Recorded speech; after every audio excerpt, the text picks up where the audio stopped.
Okay, story time. I have a story for you. Yes, I do.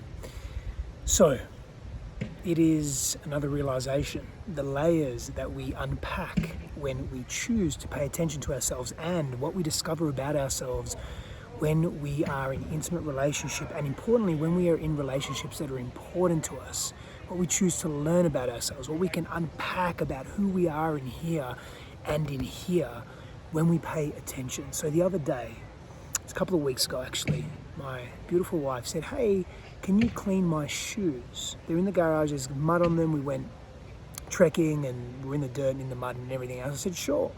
She said, "You're outside training, doing your thing. When you finish, if you get a minute, just wash them down with a hose. No problem." I think it was a Tuesday. So that Tuesday afternoon, I did that. Cleaned them up, got all the grit, the mud, the dirt underneath them so she could walk around with it without leaving dirt everywhere. But the sides of the shoes, they were still a little muddy, right? You needed sort of a brush to do that. And I suppose I was a little lazy. I didn't go all the way and clean them properly. Probably need to be put in the washing machine. Anyway, that's another conversation. So I did that, put them outside to dry, right? Because I'd pretty much soaked them. The next morning, we go for a walk and she sees them and she says, "Oh, you didn't clean my shoes." Because on the side, when you're looking at them, as they're obviously the soles of the shoes are on the ground, they look dirty still. Now, she was just curious. She said, "Oh, you didn't clean them. You forgot to clean them." Something along those lines. It was very, very passive, super quiet, super calm.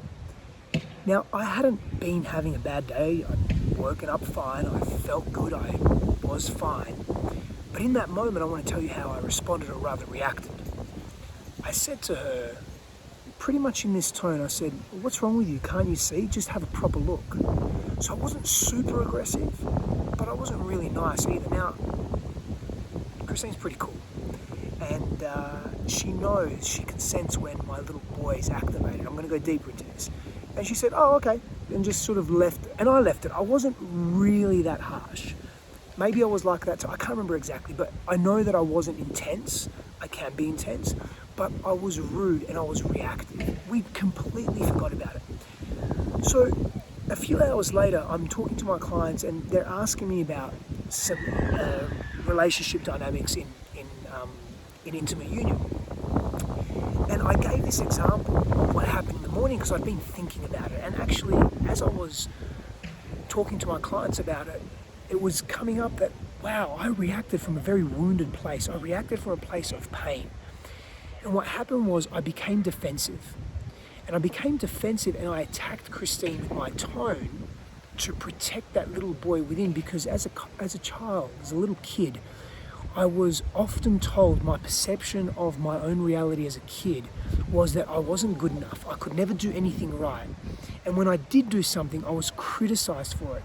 I interpreted Christine asking me that question or making that statement, "Oh, well, you didn't clean the shoes," as a criticism. And the moment I would get criticized, I would become defensive. I would shut down and I would often attack, particularly as a teenager and as a young adult. Now, as a kid, I had to suppress all that and keep all that within. I had to lock that shit up. I didn't have access to that as a kid, and as a teenager and as an adult coming into more power and physically becoming stronger and also becoming more intellectual and wise. Wise, that's the wisdom came later. I became more intelligent, right? And I used my intelligence as a tool to control others, but to also control my environment.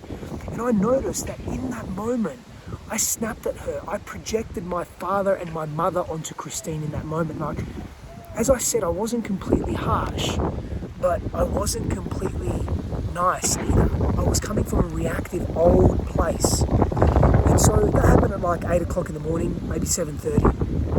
At about maybe 3 o'clock, I walked up to her and I said, "You maybe or maybe did not notice, but I snapped at you this morning. I want to let you know where that came from, because it wasn't fair and you didn't deserve that, and I'm sorry. And it came from me being defensive because I interpreted you as criticizing me." And I started wondering, where else do I do that in my life? Where else am I hypersensitive to that criticism and I become defensive? Where else do I not allow myself to fully be expressed, but rather I see others as a threat to myself? And we do this as men, particularly if you've experienced physical and emotional abuse. I experienced a great deal of that growing up. And so I learned to become very defensive. I learned to attack others first, to strike before they could strike me. If I noticed in any instant, if I thought for a brief moment, an iota of this person is about to hurt me, criticize me, attack me, see me as doing something wrong, see me as less than, I would attack, and I would attack so hard. Intellectually, emotionally, verbally, physically, if it got to that. I used to fight so much as a teenager and as a young adult because I was so insecure. I didn't back myself. If someone criticized me, I believed them. I took their story of me as real and truth, and I wanted to defend that. And I wanted any excuse to release that tension, that fucking anger and rage that I had within me that I wasn't dealing with, that I wasn't able to look at and be with. And I would want any excuse to lash out to anyone and everyone but myself. I wouldn't allow my ego to see my shortcomings, my faults, my pains, my fears. It was too difficult and painful to touch, too intense. And so I apologized to my wife, and she said, yeah, I noticed. Yeah, I saw that. Yeah, thank you, and I love you. And she saw me. And there's something to be said for being witnessed. There's something to be said for being seen. There's something to be said for being loved at great depth. There's something to be said for all of you being embraced by a friend, a family member, someone close to you, a lover, your partner. There's something to be said for that, to be witnessed in all of you, where all of you is welcome, where you can be vulnerable, where you can be true, where you can be real, where you can just show up as you and you can be whole, even those parts that you don't like about yourself. And I don't like that part about myself. I have to be super honest. I don't like that part that is hypercritical and defensive and attacks and is insensitive through my own insecurities. And that shit still comes up sometimes. Like, yeah, I'm very different with it than I have been in the past. However, it's still there. I still get to work with it. I still get to play with it. I still get to dance with it. I still get to have fun with it. I still get to do some serious, deep work with it. I get to be that person if I choose to. Or I can ignore it, and I don't see it as a growing opportunity or as an opportunity to deepen my own practice, my own connection to my own self, and my connection to that little boy. Now, how often do you talk to that little guy or girl within? How often do you talk to that little child within yourself that was harmed, that was abused, that was neglected, that was abandoned, that was rejected, that wasn't seen, that was constantly told they were wrong, that wasn't heard, that wasn't understood, that felt alone? How often do you talk to that part of you?